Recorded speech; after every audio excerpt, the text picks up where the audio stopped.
Hello everyone. I am getting ready to make my winter version of tomato sauce. Now I do have a video which I did mention for a summer tomato sauce where I use fresh tomatoes. But this is not tomato season, and during the winter time this is how I prepare my tomato sauce. And I do want to share a nice little trick because I do put a lot of garlic in my tomato sauce. If you happen to have a trusty little mandolin at home, this is a great time to use it. Make sure you have the blade so that it's going to slice your garlic very thinly, as you can see here.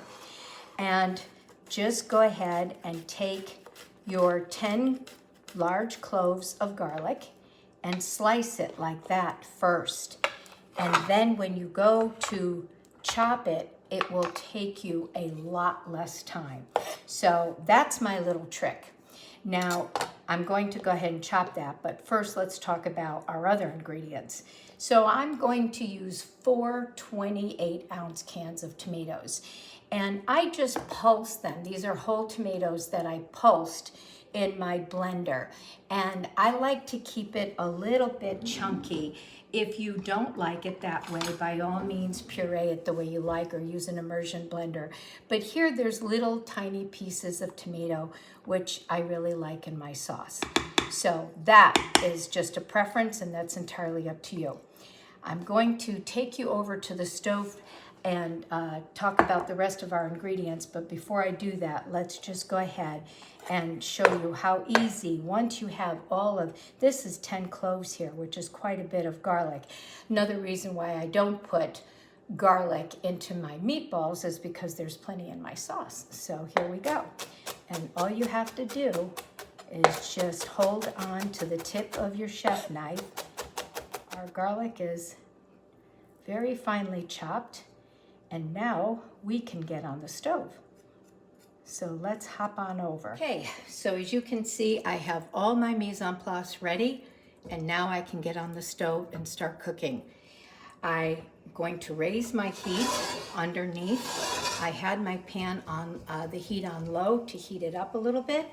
And now I will go ahead, I'm going to use this wonderful olive oil. If you can get your hands on it, it's really wonderful. It's from Spain. Okay, so let's start. I think you need a good couple tablespoons. I'd say that looks pretty good. And then we're going to start with some onion and carrot. As I said, this is my winter version, so we're using canned tomatoes, and I feel that the canned tomatoes need just a few more ingredients. So I have 1 medium onion here that I finely diced, and I'm going to add it to the oil. And I feel that the tomatoes can have a good amount of acidity. In the summertime, the tomatoes are very sweet, and you wouldn't need carrot, but carrot with canned tomatoes I think is kind of essential. So it's just 1 large carrot that I also finely diced. And I will add that to the onion.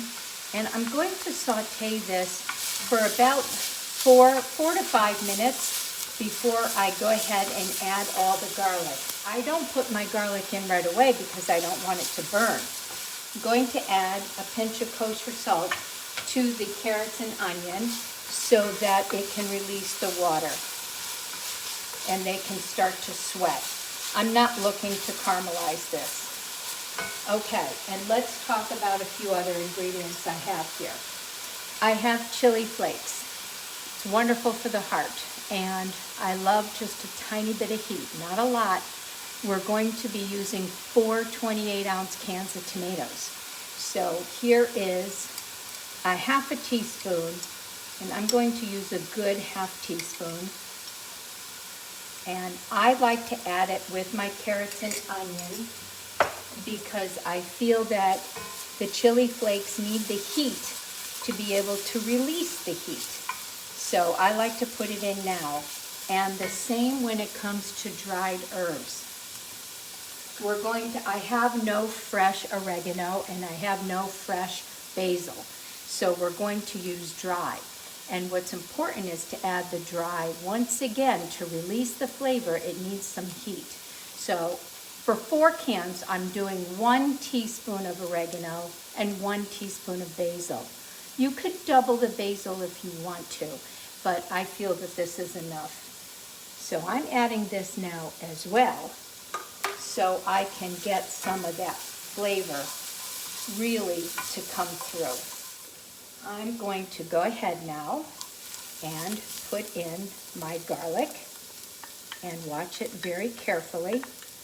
I don't want this to brown at all. And you can actually smell it when all the flavor is starting to come through. And I have 2 bay leaves for 4 cans of tomatoes. They're dried. I wish I had fresh, but I don't, so I'm using dried. So I'm going to put all of that in right now. This looks pretty good. I'm just going to go ahead and just taste a piece of carrot,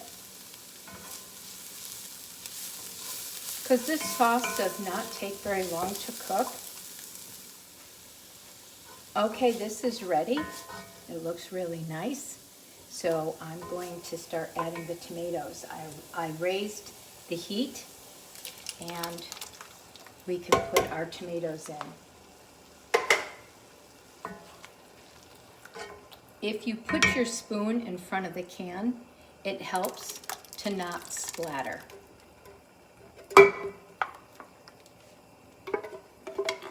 Make sure you get all the tomatoes out.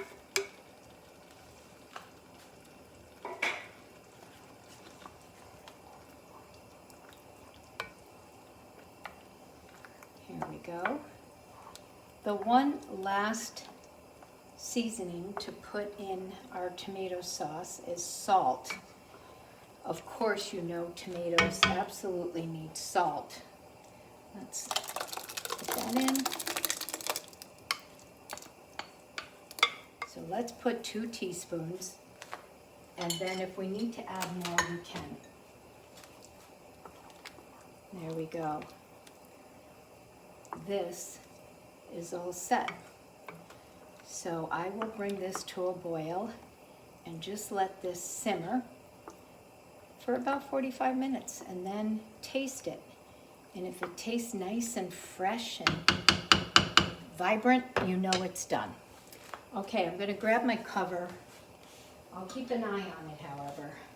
But I just want to show you that I usually partially cover my tomato sauce. I leave a little bit of an opening, but that's after it's come to a boil. Okay, so this is almost, you can see that it's starting to boil here, a little bit here and here. So it's getting close, and once it does, then I'm just going to let this simmer with just little bubbles. You don't want it to boil hard. I'll definitely lower the heat as soon as it's come to a full boil. Okay, I hope you enjoy this. Definitely make it.